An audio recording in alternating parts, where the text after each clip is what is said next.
Hey, what's up guys, welcome back to the channel. In today's video we'll be looking at Halloween Kills and how you can survive until the end. Quick note, this movie is still relatively new and I do encourage you to watch it first. I won't be summarizing the entire film from start to finish, but instead focusing on how you can avoid getting killed by Michael if you're in the same situations as the characters in the movie. And there will be spoilers. Now at first I was a little bit worried about the video since Michael Myers does have a very unique set of skills and is borderline invincible, but surviving might actually not be that much of a challenge here. Now in case you don't know, the movie takes place pretty much right after the 2018 Halloween movie, where Michael was left to burn in Laurie's house. They think they killed him there and they left. He ends up getting out of the building and then begins his killing spree in the same town. This brings us to probably the easiest way to survive not just this Halloween movie, but pretty much all of them. Michael Myers is really mostly active in Haddonfield, a fictional town in Illinois, and he's consistently trying to come after Laurie, played by Jamie Lee Curtis. This should give everyone a pretty easy way to not get killed by Michael, and that is to leave the city or choose not to live here. Now you might think that the people in the town either don't know or don't know enough about Michael to make that call. But the way it's presented in this movie, the people who get in Michael's way very much are aware of who he is and his history. So they know that he's active in this town, that he's borderline invincible, and he's racked up a bunch of kills. So get out of town while you can, and you should be fine. And the characters in the movie are actually given a warning ahead of time that Michael is active. What happens is that after Michael steps out of the burning house, the firefighters hold their axes and saws in order to defend themselves against this dangerous killer who's approaching them. However, Michael ends up killing all of them and walks away. Shortly after, the police arrive at the crime scene and inform people that the firefighters were killed, and more importantly, they announce that it was Michael Myers. This gets repeated on the news, and pretty much everyone knows what's going on. Virtually all of the residents who hear this instantly know that there is this unbeatable killer. However, they choose to stay and decide to actively go after him. So in order to save yourself, what you can do is run away, preferably out of Haddonfield to stay away from Michael and get out of his way. The fact that the characters in this movie don't make great decisions would actually be beneficial for you, because it allows you to get out and let other people die. And these guys are throwing themselves in his path, so you should be good. By the way, a lot of the characters in the movie are a bunch of survivors, people that were able to get away from Michael Myers in the previous years, and they have witnessed his seemingly impossible powers. Some of them acknowledge that he's basically invincible, capable of taking gunshots and continue walking like nothing even happened. Despite knowing this, they go after him, trying to kill him as an act of revenge. There's even one moment when the angry residents prepare to go after Michael, and Tommy, one of the survivors, says about Michael that this town will not succumb to fear. But they kind of should. There is very much a reason to succumb to fear and get the hell out of here. Seriously, some people in this movie are like, I'm not afraid of Michael because I have a baseball bat. Really? That's not going to do anything. You can't win that fight, and that's not me guessing. That's proven in the beginning of the film when a team of firemen with axes and saws are absolutely slaughtered by Michael. So one guy with a bat or a couple of people with broken wooden boards or pistols are simply not strong enough to kill him. By the way, while we're talking about the firefighters in this opening, they do such a good job of attacking him one at a time, which is a terrible idea. Each one of them waits until the last person is lying motionless on the floor until they decide to attack. I mean, if two or more people were to start ganging up on him with their axes, their chances would drastically improve, especially because they have a pretty good array of weapons, including a high-pressure hose, which can be used to obscure his vision, an automatic saw, which can do a lot of serious damage, and their axes. And that's actually what the residents do at the end of the movie. They get very close to killing him by attacking him all at once. Now the next people that Michael attacks is a couple at home playing with a drone. Michael barges into their house and kills the husband. That kill was a little bit tough to avoid since he was completely blindsided. The man walked into a room and saw him there and didn't really know what to do and got killed. That's just kind of bad luck. But his wife could have left the house pretty easily by walking away. And I mean walk, not run. For those who don't know, Michael has this really slow strut. I will admit that it certainly looks creepy as hell, it has a very menacing feel, but it's not very efficient.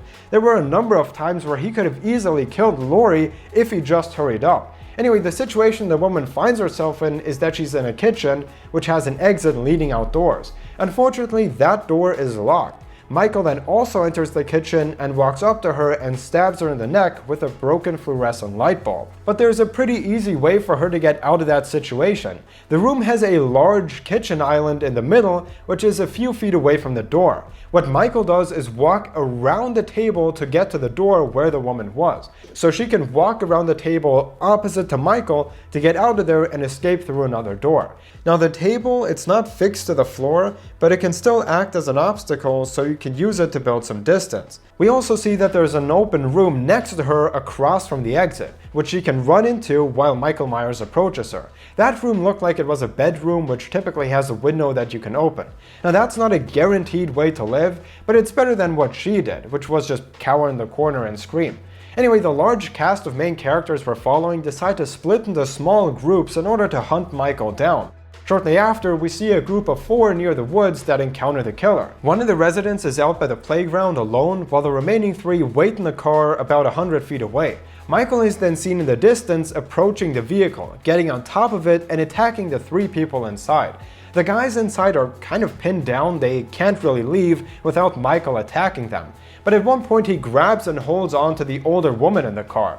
This would make a perfect opportunity for the other 2, a younger couple who probably cares more about each other than this old hag, to get away. Michael would be busy killing her, and the rest can try to run and hide. That is actually how the one person who gets out of this situation manages to survive. Instead of trying to kill, she decides to hide in the forest. So this group of dead bodies at the playground eventually get found by another small group led by Tommy. They see that Michael clearly had no trouble killing them, as their bodies are absolutely mutilated. Almost like Michael is mocking them, showing how easy it is for him to kill.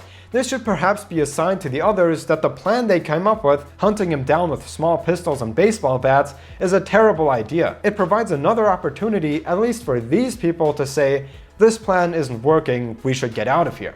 By the way, this movie has Michael McDonald, who I remember from Mad TV. He and his boyfriend, or husband, I'm not sure, spend Halloween night warding off annoying kids who come to their house. However, later on, they realize that there is an intruder in their home, and it's not a child. They acknowledge that there is an adult that probably wants to do them harm, as there's a large bloodstain left on the wall for them to see. Despite this, they decide to grab 2 knives and hunt whoever's in their house down. Now, I think it would have been perhaps a little bit smarter to get out of the house instead and quickly call the police. That seems like a perfectly viable option.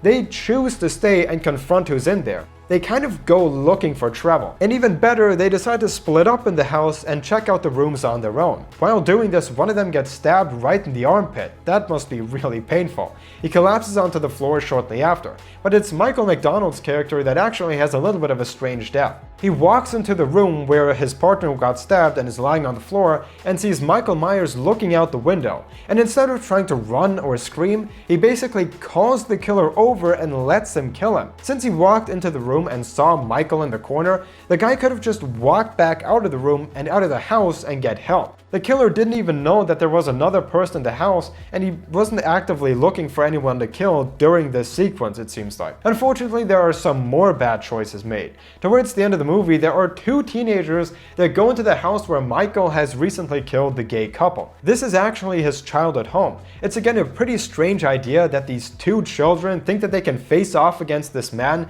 who has supernatural powers. Before, we saw adults with guns go after him in bigger groups, and they weren't even able to kill him. We've seen the police officers trying to stop Michael, and they couldn't do it either. So to think that these 2 suburban kids want to kill Michael is just absurd. First of all, I honestly doubt that they were prepared to kill anybody. They're probably not even prepared for their calculus test tomorrow, and they want to be out here doing vigilante justice, trying to hunt down a supernatural knife-wielding maniac. Why would you think that's a good idea? One of them is even the grandchild of Laurie, so she should know the danger. But surprisingly, there's actually a moment where the people get pretty close to killing Michael once and for all. Towards the end of the movie, Michael chases Karen, that's her real name, she's Laurie's daughter, around the neighborhood until he eventually gets circled by all the angry residents. They start beating him up, hitting him with all kinds of weapons, and they manage to get him on the ground. Unfortunately, they stop when he's no longer moving. This is a situation that we've seen a number of times. Michael is seemingly dead, but just when everyone relaxes and looks away, he's shown to be alive and gets away. This happens here once again. In order to finally kill Michael, they could have tried to decapitate him. There are a few moments where Michael is robbed of his mask, and we see that his face is bloody and messed up from being hit so much, indicating that his body does react, in part at least, like anyone else's to something like a gunshot. So one possible course of action is to remove his head so that he wouldn't be able to do anything anymore. If I'm getting that wrong, let me know, because I'll admit right now I haven't seen all of the sequels and reboots and spin-offs. There are a ton of these movies with different timelines and it's kind of hard to keep track of. Now last week I was kind of hospitalized for something, and some people had questions about that, and the video about Halloween is pretty much over now. But I'd like to explain what happened to the people that have been asking questions. So basically, I was watching last night in Soho at the cinema, and after the first 20 minutes, my heart began racing, and I felt my blood pressure going up. I left the theater for a moment to take a little break, but it didn't get any better. I asked the very friendly staff to call me an ambulance, thinking that the paramedics would come, and just say, you're fine, just go rest, no big deal. They took my blood pressure and decided that it was apparently so bad that they need to drive me in the ambulance to the hospital, into the stroke unit. And it's luckily really no big drama. The doctors took some of my blood, and after the results came back, they said, you're fine. You're not having a stroke. We don't see anything that indicates serious heart disease or anything dangerous or alarming. Like, you're good. There's nothing wrong with you.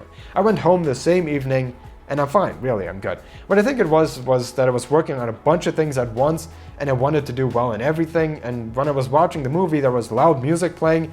I didn't drink a lot of water that day, and it all sort of hit me at once, like, make sure you don't screw up.